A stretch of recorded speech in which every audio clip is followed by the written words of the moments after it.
தமிழகத்தில் தூத்துக்குடி மாவட்டத்தில் கோவில்பட்டி தாலுகாவில் உள்ள ஒரு சிறிய கிராமம் காமநாயக்கன்பட்டி. இது கோவில்பட்டியிலிருந்து 14 கிலோமீட்டர் தொலைவில் உள்ளது. இங்கு பரலோக அன்னையின் ஆலயம் மிகவும் சிறப்பு வாய்ந்தது. 400 ஆண்டுகளுக்கு முன் புனித ஜான் டி பிரிட்டோ அவர்களால் முதலில் கட்டப்பட்டது. தேம்பாவணி மற்றும் பரமாத்ம குறுக்கதைகள் எழுதிய வீரமாமுனிவர் என்றழைக்கப்பட்ட அருட்தந்தை ஜோசப் பெஸ்ஸி 2 பெரிய தேக்கு மரத்தால் ஆன தேர்களை வடிவமைத்தார். அதை இன்றும் ஆலயத்தில் பராமரித்து வருகின்றனர். இந்த ஆலயம் பாளையங்கோட்டை மறைமாவட்டத்தை சார்ந்தது. இந்த கிராம மக்கள் அன்னையின் மேல் வைத்துள்ள அன்பும் நம்பிக்கையும் அளவிட முடியாதது. அன்னையின் திருவிழா ஆகஸ்ட் 15 ஆண்டுதோறும் மிகச் சிறப்பாக கொண்டாடப்பட்டு வருகிறது. 2 முதல் 4 லட்சம் பக்தர்கள் இங்கு வந்து கூடுகிறார்கள். ஜென்ம பாவங்கள் இல்லாமல் இவ்வுலகில் பிறந்து தூய்மையாய் வாழ்ந்து தம் 15ஆம் வயதில் தூய ஆவியால் கருவுற்று சூசையப்பரை மணந்து இயேசுவின் 33 வயது வரை அவரோடு இருந்து அதன் பின் 12 ஆண்டுகள் மண்ணுலகில் வாழ்ந்து தமது 60ஆம் வயதில் தூங்கும் போதே ஆன்மாவுடன் உடலும் சேர்த்து அன்னை எடுத்துவிடப்பட்டதாக வரலாறு கூறுகிறது. வானதூதர்கள் வெள்ளை மேகங்களுக்கு இடையே அன்னையை விண்ணுலகுக்கு அழைத்துச் சென்றதாக கத்தோலிக்க கிறிஸ்தவர்களின் பரம்பரையான நம்பிக்கை. இயேசுவின் சீடர்களில் ஒருவரான தோமையார் அன்னையின் கல்லறையை திறந்து பார்த்தபோது அங்கு துணியை தவிர வேறெதுவும் இல்லை என கண்டதும் அன்னை விண்ணுலகை தன் உடலோடு சென்று அடைந்ததற்கு சாட்சி. பல்வேறு கருத்துக்களும் மாறுபட்ட யூகங்களும் இருந்த நிலையில் போப் 12ஆம் பியூஸ் அன்னையின் விண்ணேற்றத்தை கல்வெட்டுக்கள், சிற்பங்கள், புத்தகங்கள் மற்றும் பல்வேறு ஆதாரங்களோடு உறுதிப்படுத்தினார். அவர் அன்னை தம் வாழ்வின் முதல் பகுதி முடிவில் உடலோடும் ஆன்மாவோடும் மகிமையோடு எடுத்துக்கொள்ளப்பட்டார் என்று அறிக்கை வெளியிட்டார். நம் அன்னை பாவங்களையும் மரணத்தையும் வென்றவர். காமநாயக்கன்பட்டியில் ஒவ்வொரு வருடமும் ஆகஸ்ட் 6ஆம் தேதி கொடியேற்றப்பட்டு ஆகஸ்ட் 15ஆம் தேதி வரை 10 நாட்கள் திருவிழா நடைபெறுகிறது. அன்னையின் அருளை பெறாமல் யாரும் அங்கிருந்து திரும்புவதில்லை. ஒவ்வொரு ஆண்டும் திருவிழா நடைபெறும் நாளில் எத்தகைய வானிலையாக இருந்தாலும், கொளுத்தும் வெயிலாக இருந்தாலும் அன்னை தம் பிள்ளைகளை கண்ட மகிழ்ச்சியில் மனம் குளிர மழை பெய்ய செய்து பூமிக்காயை குளிரச் செய்யும் அதிசயம் நடைபெறுகிறது. பழமை வாய்ந்த கோயிலில் நற்கருணை நாதரின் ஆசீர்வாதமும் பரலோக அன்னையின் திருவுருவமும் மிகச் சிறப்பு வாய்ந்தது. ஆலயத்தின் அருகிலே வீடுகள் அமைந்திருப்பது ஊர் மக்களின் ஈடுபாட்டை பறைசாற்றுகிறது. ஆலயத்தின் அருகே உள்ள புதுமை கிணற்றில் எந்நாளும் நீர் வற்றாமல் இருப்பது அன்னையின் கருணை. அக்கிணற்றில் தவறி விழுந்த சிறுமியை அன்னை காப்பாற்றினார். அதன் நினைவாக அமைக்கப்பட்டுள்ள புதிய ஜெபத்தோட்டத்தில் அன்னையின் வரலாறும் அச்சிறுமியின் நினைவாக வைக்கப்பட்டுள்ள சிற்பமும் கிணறும் சிறப்பாக அன்னையின் திருவுருவம் மிக தத்ரூபமானது. நேரடியாக அன்னையுடன் பேசும் ஒரு திருப்தி ஏற்படும். பக்தர்கள் பல்வேறு வேண்டுதல்களை அன்னையிடம் சமர்ப்பிக்கின்றனர். அவை நிறைவேறிய பின் அவர்கள் நேர்ச்சைகளை நிறைவேற்றுகின்றனர். ஆங்காங்கே நின்று அருள் பாலிக்கும் அன்னை மற்றும் இயேசுவின் திருவுருவங்களையும் காணலாம். 400 வருஷத்துக்கு முன்னால புற கோயில் இருந்திருக்கு. அந்த கோயிலே தீ எரிஞ்சு வச்சு இப்போ மாதா சிறுவம் மட்டும் தனியா இருந்திருக்கு. பிறகு கல்லறைலாம் கலந்துட்டு போயிருக்கான். அந்த சிறுவத்தை அவனுக்கு கண்ணு தெரியல. பிறகு அவனுக்கு காட்சி கொடுத்து மாதா சிறுவத்தை வச்சுட்டு போயிட்டான். பிறகு மல்லாந்திர இந்த திருவை போட்டு அவர் ஒரு ஆலயம் கட்டிருக்காரு காரக்கோயில். அது பிறகு ஏழை பொண்ணு தந்தை அவருக்கு வீரம் பண்ணுவார். அவர் காலத்துல தான் சப்பர போய் தேர் போய் வந்தது. அதுலேருந்து திருவிழா கூட்டம் அதிகம் வந்து சேஷராஜ் இந்த ஊர் ராமநாயகன். ஜெபமாலை தோட்டத்தில் உள்ள ஒவ்வொரு நிலைகளையும் ஒவ்வொரு குடும்பங்களும் பொறுப்பேற்று செய்திருப்பது சிறப்பானது. அதை ஊக்கப்படுத்திய பெருமை அன்னையின் அருள் பெற்ற அன்றைய பங்கு தந்தை அருள் அம்புரோஸ் அவர்களை சாரு.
திருநீர், புதுமை எண்ணெய், ஜெப மாலைகள், இயேசு, அன்னை, பல்வேறு புனிதர்களின் திருவுருவம் பொறிக்கப்பட்ட கீச்செயின்கள், மோதிரங்கள், டாலர்கள், படங்கள், ஜெப புத்தகங்கள், மன்றாட்டு மாலை, பாடல் ஒளிநாடாக்கள், புனிதர்கள் பற்றிய புத்தகங்கள் விற்கப்படுகின்றன. திருவிழா நாளில் அன்னையை தரிசிக்க வரும் பக்தர்களுக்கு வசதியாக விண்ணரசு திருமண மண்டபம் திறந்துவிடப்படுகிறது. குழந்தைகளின் குதூகலத்திற்காக பல்வேறு பொழுதுபோக்கு அம்சங்கள் அமைக்கப்படுகின்றன. ஆங்காங்கே அமைந்துள்ள கடைகளில் விளையாட்டு பொருட்கள், அலங்கார பொருட்கள், இனிப்பு வகைகளான கருப்பட்டி மற்றும் சீனி மிட்டாய், லட்டு, மைசூர் பாக்கு, பூந்தி மற்றும் கார வகைகள் விற்பனை செய்யப்படுகின்றன. கோவில்பட்டி பக்கத்துல கோவில்பட்டில ஒரு 15 கிலோமீட்டர் தூரத்துல காமநாயக்கன்பட்டின்னு ஒரு திருத்தலம் இருக்கு. அது புதுமை புனித பரலோகமாதா திருத்தலம். இதுல ஆகஸ்ட் 15 வருஷம் நம்ம திருவிழா எடுப்போம். திருவிழா ஊர் மக்கள், பங்கு தந்தை எல்லாரும் சேர்ந்து எடுப்பாங்க. இதுல சில திருவிழா சிறப்பம்சம் என்னதுன்னா, ரொம்ப லட்சக்கணக்கான பக்தர்கள் வருவாங்க. ரொம்ப வேண்டுதல் நிறைவேற்றதுக்காண்டி அப்படின்னு ரொம்ப பக்தர்கள் வருவாங்க. ஆகஸ்ட் 15 பாத்தீங்கன்னா தேர்பவனி நடக்கும். தேர்பவனில தேருக்கு பின்னாடி வேண்டுதல் வச்ச பக்தர்கள் கும்பிடு சொரணம்னு செய்வாங்க. கும்பிடு சொரணம் பண்ணி அவங்க என்ன வேண்டுதல் பண்ணாலும் அது நிறைவேறும். குழந்தை இல்லாதவங்களுக்கு ரொம்ப பேருக்கு குழந்தைக்கு கிடைச்சிருக்கு. இந்த வாட்டி கூட பங்கு தந்தையை மீட் பண்ணி கூட சொன்னாங்க. போன வருஷம் குழந்தை இல்லாம மன்றாட்டு வேண்டிட்டு போனவங்க இந்த வாட்டி உங்களுக்கு குழந்தை போய் கிடைச்சிருக்கு அப்படின்னு ரொம்ப புதுமைகள் நடந்ததா பங்கு தந்தையும் சொல்லியிருக்காங்க. இந்த வருடங்கள் சொல்லியிருக்காங்க.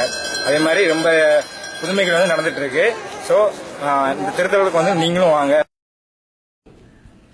அன்னையின் திருவிழா அன்று அதிகாலை 2 மணி அளவில் தேரடியில் ஆடம்பர திருவிழா திருப்பலி நிறைவேற்றப்படுகிறது. பின்னர் 2 தேர்கள் புறப்பட்டு சென்று ஊர் முழுவதும் சுற்றி வருகிறது. பக்தர்கள் தேர் முன் கும்பிட்டு விழுந்து வணங்குகின்றனர். அவ்வாறு வணங்கிய விண்ணப்பங்கள் நிறைவேறாமல் இருந்ததில்லை. மேளங்கள் முழங்க, வான வேடிக்கை ஒளிர, அன்னை தேரில் பவனி வரும் அழகை காண கண்கோடி வேண்டும். தேர் திருவிழாவிற்கு பின் பக்தர்களுக்கு அருள் பாலிக்க அன்னை தேரில் சில நாட்கள் வீற்றிருந்து அன்னையின் அருள் பெற அவசியம் வாருங்கள் காமநாயக்கன்பட்டிக்கு. நிறைவுடன் திரும்பிச் செல்லுங்கள். வாரந்தோறும் சனிக்கிழமை இரவு 7:30 மணிக்கு நடைபெறும் திருப்பலி நேரடியாக ஒளிபரப்பப்படுகிறது. பரலோக அன்னையின் பாதம் பணிவோம், விண்ணரசியிடம் விண்ணப்பிப்போம், பிணியின்றி வாழ்வோம், குடும்பத்துடன் கூடுகளிப்போம். மரியே வாழ்க, மரியே வாழ்க. திருத்தல மன்றாட்டு. புனிதத்தின் பேரருளே, புதுமைகளின் திருவருளே, புதுமை நகர் காமநாயக்கன்பட்டிக்கு புகழ் தந்த அன்னையே, பரலோக தாயே, பாமரர்களின் பாக்கியமே, அண்டி வந்த எங்களுக்கு ஆதரவாய் அருளும், துன்பம் தரும் வேளையில் துயத்துடைத்து காத்தருளும், கும்பிடு சேவையில் குலம் தலைக்கச் செய்யும், வேண்டிய வரங்கள் வந்தடைய செய்யும் வானரசியே, வாழ்வே, வணங்குகின்றோம் தாயே. ஆமேன். நல்லா இதுல கோயில்ல இருந்து நல்லா சலுகை கிடைச்சிருக்கு. ஒரு வருஷத்துக்கு ஒரு வருஷம் நல்ல முன்னேற்றம். அதனால வருஷம் வருஷம் வந்து முட்டை ஓட்டு கொடுக்கும். நான் கோயம்புத்தூருங்க. என் பேர் ராஜேஷ்ங்க. கோயிலோட விஷயத்துக்கு மாதோட வரல கொஞ்சம் நிறையா இருக்கு அப்படின்னு கேள்விப்பட்டேங்க. சரி வரலான்னு 2 மணி ட்ரை பண்ண வர முடியல. போய் அவங்க முடியல வந்திருக்குங்க. வந்ததுக்கு ரொம்ப சந்தோஷமா இருந்துச்சு. என் பேர் லில்லி மார்க்கெட், தூத்துக்குடி சின்ன கோவா டி சவரியத்துக்கு வந்திருக்கோம். நாங்கள் ஏற்கனவே இந்த கோயிலுக்கு காமநாயக்கன்பட்டிக்கு 10 வருஷமா வந்துட்டு இருக்கோம். மாதாவோட அற்புதத்தெல்லாம் கேள்விப்பட்டு இங்க வந்ததுனால எங்க குடும்பம் பிரச்சனைகள் இருந்தாலும் இப்போ விட்டு கொடுத்து சமாதானத்தோட நல்ல ஒற்றுமையோட எல்லாரும் சேர்ந்து இது ஒரு நல்ல ஒரு வாய்ப்பா இருக்கு. அடுத்து குடிப்பழக்கத்துல இருந்த என் கணவர் இங்க வந்து மாதாட்ட கேட்டு நிறைய குடிப்பழக்கத்துல விடுபட்டு நோயிலிருந்து விடுபட்டு நிறைய விடுதலை கிடைச்சிருக்கு. அதனால ஒரு மன நிறைவா இருக்கு.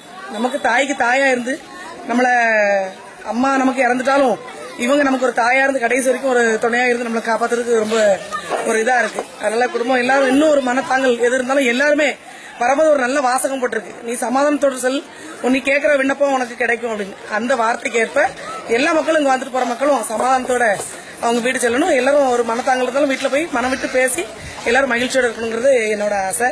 மாதாவோட கருத்தும் அதுதான். அதை எல்லாரும் அதை ஏத்துக்கிட்டு இதே மாதிரி கோயிலுக்கு எல்லாரும் வந்து சந்தோஷமா இன்னும் இருந்துட்டு போகணும்னு என்னோட ஆசை.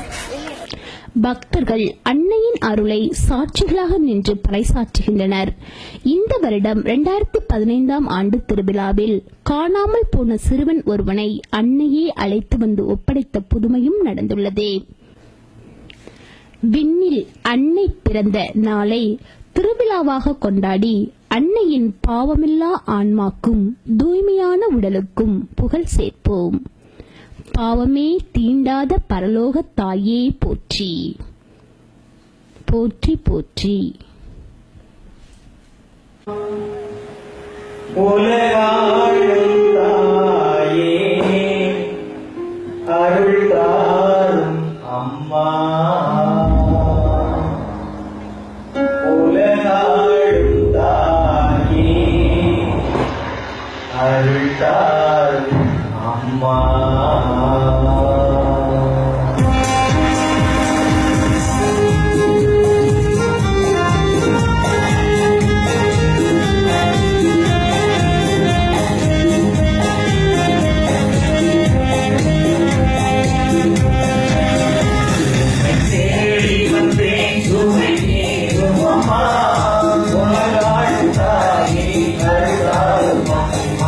உலகாளும் தாயே, அருள் தாரும் அம்மா.